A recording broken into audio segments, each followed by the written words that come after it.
అంటే మీరు చేస్తారా? ఇవి తన్నే అడగండి, నన్ను అడగద్దు. మీరు యాక్సెప్ట్ చేస్తారా అని అడుగుతున్నా. భాగ్యశ్రీ గురించి మాట ఎత్తారు కాబట్టి ఈ అమ్మాయి గురించి చెప్పాలి. She's extraordinary in the film, really really extraordinary. ప్రతి frame beginning to end.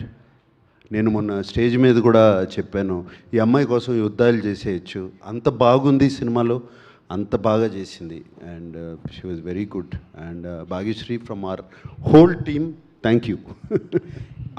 Akhil నాన్నగారు ఎన్నో సాహసోపేతమైన క్యారెక్టర్లు చేశారు.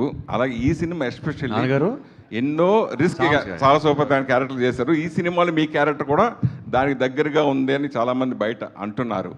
సో ఆ క్యారెక్టర్ అలా ఉంటుందా? రిస్కీగా ఆడియన్స్కి, అంటే అది చాలా రిస్కీగా కొన్ని క్యారెక్టర్లో యాక్సెప్ట్ చేయడమే కొంచెం రిస్కీగా అనుకోవచ్చు. అది నేను రివీల్ చేయదలుచుకోలేదు, అది నాకు తెలుసు, కానీ మీ చేత చెప్పిద్దామని అనుకుంటున్నా. నీకు తెలుసా? లీక్ అయిపోయిందా ఇన్ఫర్మేషన్? అవునా అఖిల్ గారు? యా డైరెక్టర్ గారు. ఎస్ యా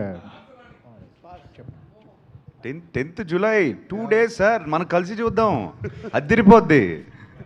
యా అఖిల్ గారు, ట్విస్ట్, మీకు ట్విస్ట్ కావాలా? ఆ ట్విస్ట్ అదిరిపోద్ది, డోంట్ వరీ. అఖిల్ గారు రీసెంట్గా ఒక్క నిమిషం, సంతోషం అవార్డు రెడీ చేసుకోండి. అఖిల్ గారు సార్ రీసెంట్గా ఎక్కడ ఉన్నారు? ఇక్కడ ఎస్ రీసెంట్గా ఎన్టీఆర్ గారిని కలిశారు కదా. యా, ఎన్టీఆర్ గారు అది చూసిన తర్వాత మీకు ఏం చెప్పారు అది ఒకసారి? ఆయన రియాక్షన్ నేను ఎలా ఇస్తాను సార్? ఫొటోస్ వచ్చే ఏం చెప్పారు అక్కడ? ఆయన హీ లెంట్ హిజ్ వాయిస్, అందరికీ తెలిసిందే. ఆయన అంతవరకు చూశారు, సినిమా మొత్తం చూడలేదు. ఇంతకన్నా డీటెయిల్స్ నేను ఇవ్వకూడదు. ఆ తృప్తి మీరు థియేటర్లో ఎంజాయ్ చేయండి please. Thank you sir. Tiger ఉన్నారు ఈ సినిమా. ఇంకోటి, ఈ మిల్క్ బాయ్ చాక్లెట్ బాయ్గా మారడానికి ఎంతసేపు పట్టేది డైలీ?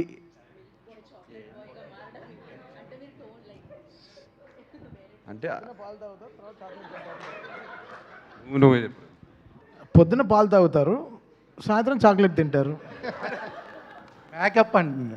తమన్ ఈరోజు ఫుల్ జోష్లో ఉన్నాడు. తమన్ జోష్లో కాదు, లేదు మరి మరి ఇంకో అరగంట ఉంటే నిద్ర ఇక్కడే పడుకునే వాళ్ళం. ఇంకా అలా మెల్లగా ఆవులింతలు వస్తున్నాయి, ఆకలి కూడా వేస్తుంది. మీకు ఆకలి ఇట్లేదు మీ వరకు?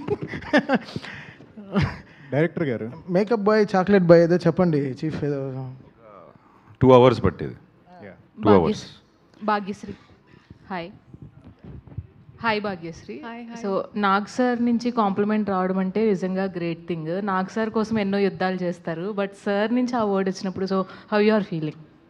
సారీ, నాగ్ సార్ ఒక అప్రిషియేషన్ ఇచ్చారు మీకు, సో మీకోసం ఎన్ని యుద్ధాలైనా చేసేయచ్చు అని. సో యాక్చువల్గా నాగ్ సార్ కోసమే అమ్మాయిలు అందరూ యుద్ధాలు చేస్తారు ఆయనతో కలిసి మాట్లాడడానికి.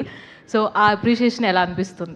I feel really lucky. I mean, I keep telling this to Akhil that coming from a non-industry background, I don't know if there are times I feel like I don't know if I'm meant to be here, but compliments like these coming from veterans of the industry, I think make me feel like I am to be here, I am to be grown into a better actor each and every day. I think it's some sort of a motivation to do better every day. Kishore గారు sir, అంటే అందరూ మహాభారతం అనే దాన్నే మాట్లాడుతూ ఉన్నారు.